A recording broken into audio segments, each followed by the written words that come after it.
दोस्तों नमस्कार, मैं वीरेंद्र पहल।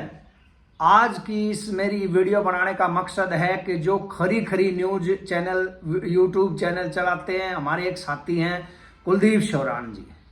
उनको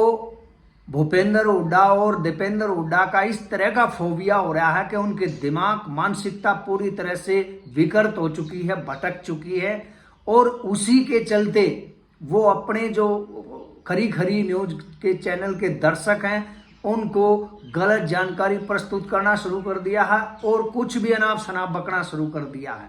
कल उन्होंने एक वीडियो बनाई है, उसको लेकर के मैं ये बात कर रहा हूँ। उसमें कल उन्होंने कहा कि भूपेंद्र सिंह हुड्डा की राजनीति खात्मे की तरफ चल पड़ी है और मुख्य रूप से उन्होंने जो मुद्दा उठाया उसमें जो ऑब्जर्वर बनाए गए हैं उसमें उन्होंने कहा कि हुड्डा के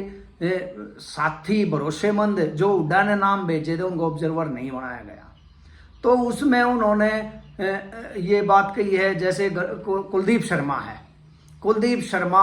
को उन्होंने बताया कि हुड्डा के भरोसेमंद साथी हैं और हुड्डा ने उनका नाम भेजा था और उसको ऑब्जर्वर नहीं बनाया गया, इसलिए भूपेंद्र हुड्डा की राजनीति खत्म होती जा रही है, उनकी नहीं सुनवाई हो रही। तो कुछ दिन पहले इसी हमारे साथी कुलदीप शौरान ने ही एक वीडियो बनाई थी कि कुलदीप शर्मा जो भूपेंद्र हुड्डा के जिगरी यार हैं वो भूपेंद्र हुड्डा को छोड़ चुके हैं, धोखा दे चुके हैं और उन्होंने पाड़ा बदल लिया है। ये भी वीडियो इन्होंने बताई थी। अब इनसे कोई पूछना चाहे, इनसे कोई पूछे कि पहले तो आप ये कह रहे थे कि कुलदीप शर्मा जिगरी यार को धोखा दे चुका है, वो बागी हो चुका है, वो इनके खिलाफ बोलने लग गया है, इनको छोड़ करके चला गया, और कल उसी कुलदीप शर्मा को ऑब्जर्वर ना बनाए जाने के कारण आप भूपेंद्र हुड्डा को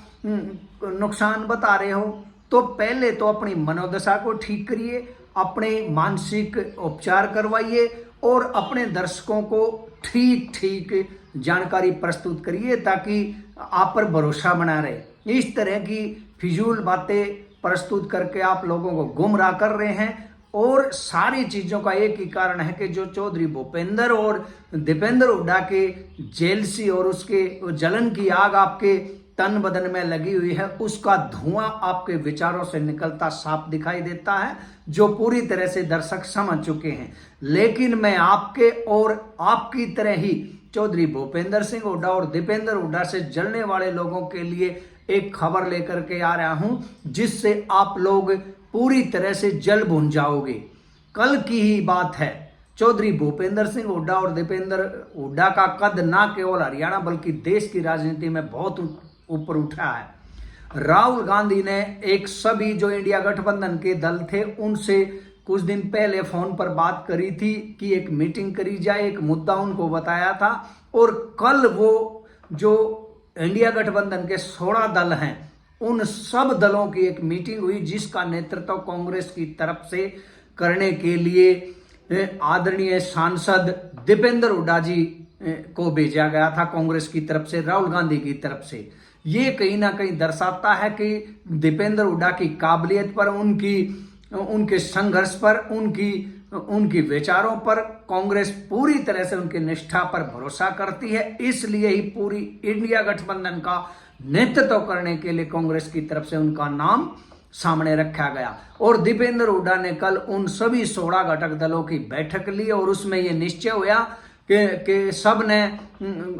विपक्षी 16 दलों के 200 सांसदों ने एक चिट्ठी जो कांग्रेस की तरफ से दीपेंद्र हुड्डा ने जारी करी उसके ऊपर दस्तक करे। और उस चिट्ठी में लिखा गया, प्रधानमंत्री को यह चिट्ठी लिखी गई है कि जो पहलगांव हमला होया है, उसके बाद जो सिंदूर ऑपरेशन होया है, उस और जो सीज फायर का बार बार बयान अमेरिका की तरफ से आ रहे हैं, इन सारी चीजों के जवाब भारत की जनता जानना चाहती है। उसके लिए एक विशेष सत्र लोकसभा का बुलाया जाए और हर चीज में हम कितने इस पाकिस्तान के साथ लड़ाई में कितने सफल हुए हैं, कितना हमारे को नुकसान होया, किन चीजों पर हमारे को गौर करने की जरूरत है। और जो पहलगांव के आतंकी थे वो कहां चले गए, कहां से आए थे, वो मिले नहीं मिले, और सीज फायर के लिए अमेरिका ने क्यों बार बार अमेरिका दावा कर रहा है कि हमने दबाव दे करके इस तरह से देश की जो मिट्टी पलीत और इन सारी चीजों के लिए ये मीटिंग हुई और चिट्ठी लिखी गई है। और वो चिट्ठी दीपेंद्र हुड्डा ने प्रधानमंत्री जी को पहुंचाई है। तो जो भूपेंद्र हुड्डा और दीपेंद्र हुड्डा से जलने वाले लोग हैं उनको आराम मिलने की कोई संभावना नजर नहीं आती है। और सारी चीजों को मद्देनजर रखते हुए जल्द ही दीपेंद्र हुड्डा को कोई बड़ी जिम्मेदारी कांग्रेस पार्टी में मिल सकती है, इसकी पूरी पूरी संभावनाएं बनी हुई हैं। तो साथियों, मैं आपसे कहना चाहता हूं कि जो लोग आपको गलत जानकारी प्रस्तुत कर रहे हैं, गलत खबरें बना करके अपनी संकीर्ण मानसिकता के चलते आप लोगों को गुमराह कर रहे हैं, उन मानसिक बीमार लोगों से दूर रहें। वो आपको बीमार कर देंगे झूठी खबरें दिखा करके, क्योंकि वो नफरत और द्वेष की आग में इस तरह से भून चुके हैं और किसी के बहकावे में आकर के केवल और केवल उनका निशाना टारगेट ये है कि उनकी छवि को डैमेज किया जाए, चाहे कितनी ही झूठी खबर उनको परोसनी पड़ जाए। नमस्कार।